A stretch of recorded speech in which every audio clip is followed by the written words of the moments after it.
हिमाचल प्रदेश में व्यवस्था परिवर्तन करने आई सुक्खू सरकार आज खुद अव्यवस्थित होकर रह गई है। आज सुक्खू सरकार केवल द्वेष की राजनीति कर रही है। पूर्व की भाजपा सरकार द्वारा किए गए विकासात्मक कार्यों को बंद करने का काम कर रही है। देखिए, मीडिया सलाहकार अपना दायित्व निभाने का प्रयास कर रहे हैं, पर पूर्ण रूप से असफल तरीके से। केवल मात्र मुख्यमंत्री के करीबी मित्र होने का एक फर्ज निभा रहे हैं।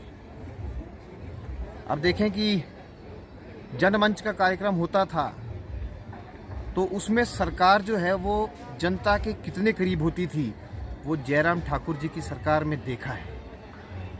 एक एक मंत्री एक एक जिले में जाता था, वहाँ पे पंडाल लगता था और हजारों की तादाद में वहाँ पे पीड़ित लोग आया करते थे। हमारे मंत्री अफसरों के साथ वहाँ बैठा करते थे, डिप्टी कमिश्नर वहाँ होते थे, एसपी, बीडीओ, तहसीलदार, एडीसी, एसडीएम, तो इनके जितने भी कोर्ट थे वहीं लग जाते थे। अब देखिए, मुझे याद है कि अगर आप देखेंगे कि एक व्यक्ति का तकसीम नहीं हो रही थी तो तुरंत जो है 5 मिनट के अंदर जो है वो सोलन जिले में तकसीम का ऑर्डर निकला था। इसको कहते हैं जनमंच, सरकार के द्वार। अब देखिए, यहाँ पर तो ये हालत हो गई है कि एक मुख्यमंत्री जो हिमाचल प्रदेश के मुखिया बन के बैठे हैं, उन्हीं को जो है पूरे कॉन्स्टिट्यूएंसीज में दौड़ना पड़ रहा है, लोगों के साथ संपर्क करना पड़ रहा है और कहीं ना कहीं पब्लिसिटी स्टंट करके लोगों के घर भी रहते हैं।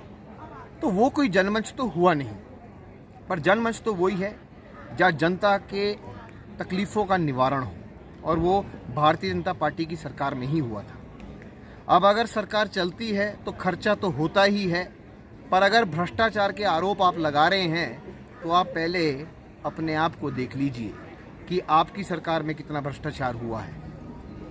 चाहे वो माइनिंग का भ्रष्टाचार ले लो, चाहे लैंड माफिया का भ्रष्टाचार ले लो, चाहे फूड एंड सिक्योरिटी का भ्रष्टाचार ले लो, आपके डिपो के अंदर राशन में भ्रष्टाचार हुआ, एचआरटीसी में भ्रष्टाचार हुआ, और अब तो भर्तियां भी जो है वो इंटरव्यू के बगैर होएगी, तो वो सीधा बैक डोर एंट्री माने या फ्रंट डोर पर्ची वाली एंट्री माने, वो तो आप ही बता सकेंगे। पर भ्रष्टाचार तो आपने किया है, ये जनता भी जानती है और एक एक कर्मचारी भी जानता है। अब आप धूल झोंकने का प्रयास तो करेंगे ही, आप बोलेंगे कि हमने जो है नौकरियां दी, पर हम तो ये दिखाना चाहते हैं कि आपने नौकरियां नहीं दी।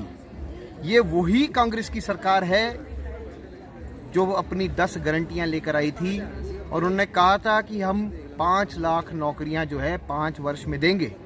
पहली कैबिनेट में 1 लाख नौकरियां देंगे, हर वर्ष 1 लाख नौकरी देंगे, पर अब 2 वर्ष हो गए हैं, आपने 2 लाख नौकरियां देनी थी, पर एक तुगलकी फरमान आप निकालते हैं और 1.5 लाख पोस्टें जो है वो खारिज कर देते हैं।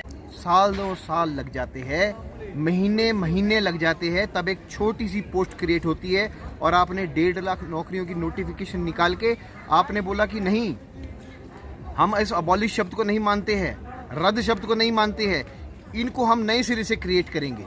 इसका मतलब आपने वो पोस्टें डिलीट कर ही दी है सिस्टम से, अब आपको फिर से ही बनानी पड़ेगी। आउटसोर्स के लोग जिन्होंने कोरोना जैसा समय ये भूल गए हैं जब लोग अपने घरों से बाहर नहीं निकल पाते थे, परमिट के बगैर जो है लोग जिले को क्रॉस नहीं कर पाते थे, तब जो है जिन लोगों ने हमारी सेवा करी, मुझे भी कोरोना हुआ था और बड़े बड़े नेताओं को कोरोना हुआ था, पर आशा वर्कर्स, आउटसोर्स के वर्कर्स आके हमारी सेवा करते थे। जब हमारे को जो है पूछने के लिए कोई भी आला कमान नहीं आता था तो वो वर्कर भी हमारा ख्याल रखते थे, आपने उनको भी नौकरी से निकाल दिया। तो आप नौकरी छीनने वाली सरकार है, आप नौकरी देने वाली सरकार नहीं है। नौकरी तो दी है तो केवल मात्र केंद्र की स्कीम्स के अंडर जो है, आपने देखा होगा कि अगर रोजगार मेला लगा उसमें 380 नौकरियां तो एक दिन में दी गई, और सालों साल का अगर आप रिकॉर्ड निकालोगे तो केंद्र सरकार ने लाखों नौकरियां दी है। शिमला से कैमरामैन युगमार्ग टीवी।